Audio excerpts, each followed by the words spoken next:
They say weddings are about beginnings, about promises, about forever written under the eyes of God and the people who love you most. But I remember that day not as a beginning, but as the moment something inside me shattered so loudly I thought the world could hear it. The church smelled of white roses and candle wax. Soft music floated through the air as my father adjusted his arm under mine, giving me a smile filled with pride. The doors opened, and the guests rose in unison. Every pair of eyes turned to me, the bride, the woman walking toward her happily ever after. But even before I reached halfway down the aisle, something didn't feel right. I could see Daniel, my fiancé, standing at the altar in a suit we picked together. He looked beautiful, strong, everything I once believed he was. But his smile trembled, barely held together, like a man pretending at joy. His eyes darted too quickly, scanning the crowd, avoiding mine. I told myself it was nerves. Everyone said grooms get nervous. But my heart whispered otherwise.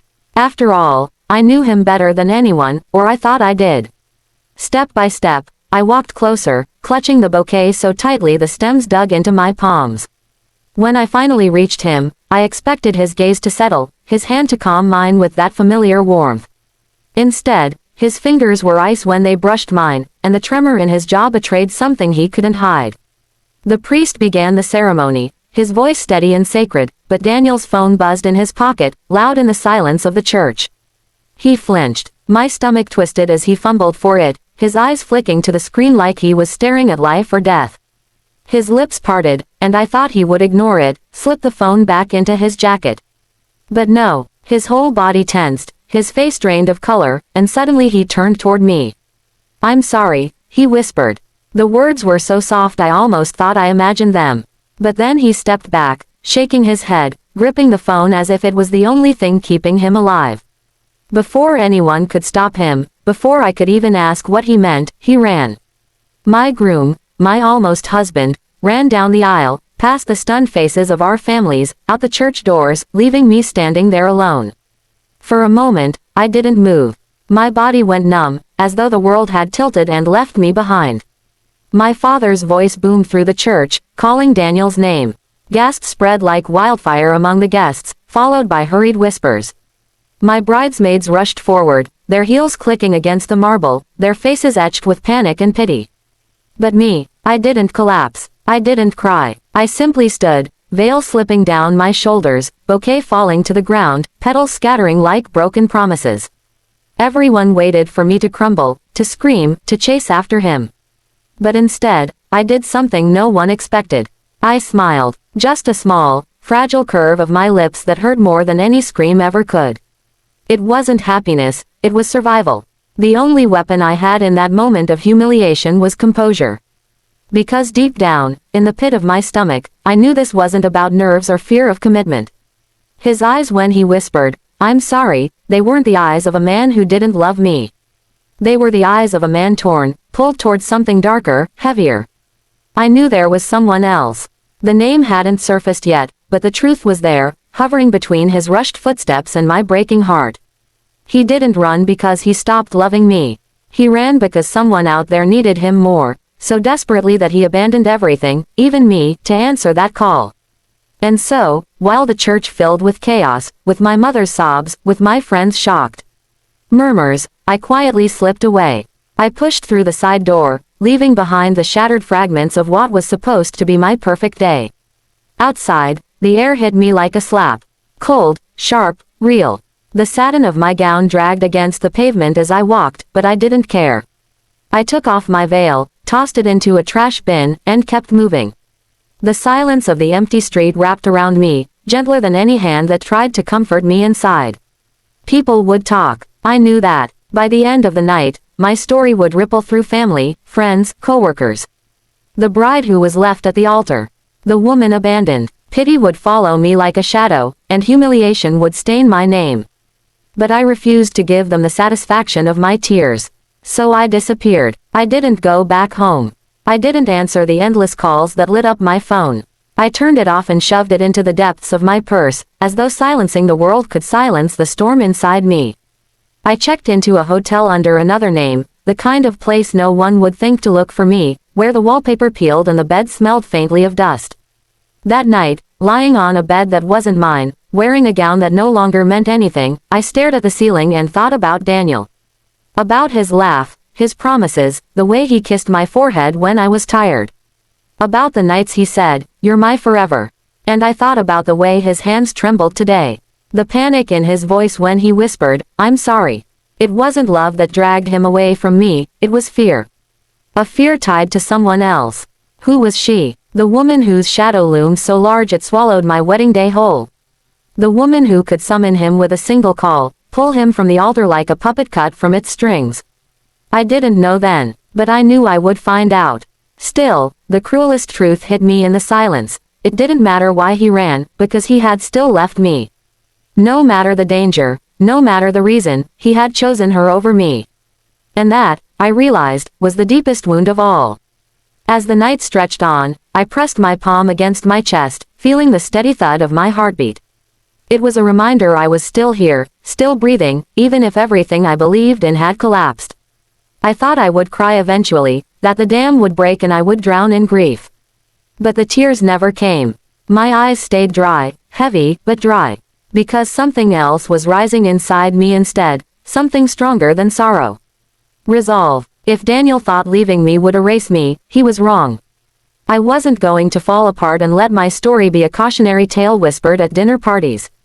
No, I would vanish, yes, but not as a broken woman. I would vanish to rebuild, to reclaim, to understand. I turned on my side, clutching the sheets, and whispered to the empty room, as though he could hear me across the city. "You didn't destroy me, Daniel. You freed me." And in that silence, I made my first vow, not to him, not to anyone else, but to myself. A vow of survival, a vow of quiet power. That night, the bride who was left at the altar died. And in her place, a woman was born who would no longer beg for love, who would no longer be defined by someone else's choices. But first, I had to uncover the truth. And maybe that's why you need to stay with me, because what I uncovered in the days that followed, the reason behind Daniel's betrayal, was far more dangerous, far more heartbreaking than I could have imagined. It wasn't just about another woman. It was about secrets, sacrifices, and a kind of love that could ruin lives.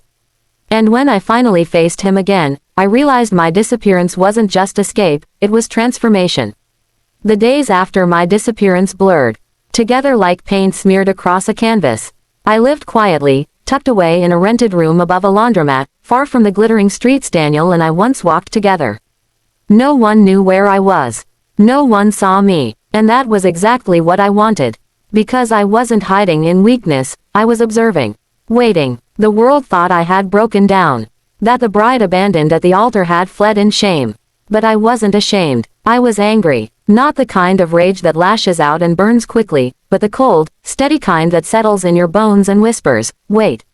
Every night, I replayed the scene of Daniel running. The way his phone lit up. The way his voice cracked when he said, "I'm sorry."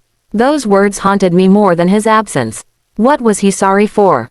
Leaving me, loving her, protecting her, or for dragging me into a life built on secrets? I thought of calling him, demanding the truth. But then I remembered the look in his eyes, panic, guilt, desperation, and I knew he would only feed me lies. Daniel wasn't ready to tell me anything. But sooner or later, the truth had a way of clawing to the surface. And it did. On the fourth night, when the city lights glowed like 1,000 watchful eyes, I slipped into a cafe where whispers ran faster than coffee poured. People love to talk, especially when someone else's scandal can distract them from their own. My name floated in fragments. The poor bride, the one he left, she vanished after. Tragic, really. But one name surfaced that made my stomach twist. Eliza. It was the first time I heard it spoken aloud. He left her for Eliza, someone murmured at the table beside me. Risked everything because she's in trouble. I froze. Eliza, the woman who had pulled him from my altar with a single phone call. A woman I'd never met but already despised. Who was she? Why did she hold such power over him? And what kind of danger was so great that Daniel abandoned his vows to protect her? I left the cafe with my pulse racing, the name burning in my mind. Eliza. That night, I decided to follow the trail. It wasn't difficult. When someone's desperate enough, they leave traces. And Daniel was desperate. His car appeared often near the edge of town, parked outside a dim, unmarked cafe that didn't match his world of tailored suits and pristine restaurants. I waited across the street one evening, shivering in a coat too thin for the wind, until I saw him. Daniel, my almost husband, the man who ran from me. He sat in the corner, his head bowed, his hands clasped tightly like a sinner at confession. Across from him sat a woman with tired eyes and a beauty dulled by grief. Eliza. I watched as she reached for his hand, her voice trembling, her lips moving fast with urgency. Daniel slid an envelope across the table. Money. My chest tightened as I realized he was helping her. Protecting her. But what I saw in her eyes wasn't love. It wasn't triumph at winning him away from me. It was fear, desperation. She clung to him not as a lover, but as someone drowning clings to driftwood. I should have felt relief, but instead, a new ache settled inside me. If she wasn't his lover, then she was something worse, a responsibility. A chain around his neck. A ghost he couldn't let go of, even if it meant destroying me. That night, lying awake in my small room, I finally understood. Daniel hadn't chosen her because he loved her. He had chosen her because he couldn't live with himself if she was destroyed. And in saving her, he had sacrificed me. What kind of man does that? A man who believes loyalty to the past outweighs the promises of the future. A man who mistakes sacrifice for love. I wrestled with that truth for weeks. I wanted to hate him.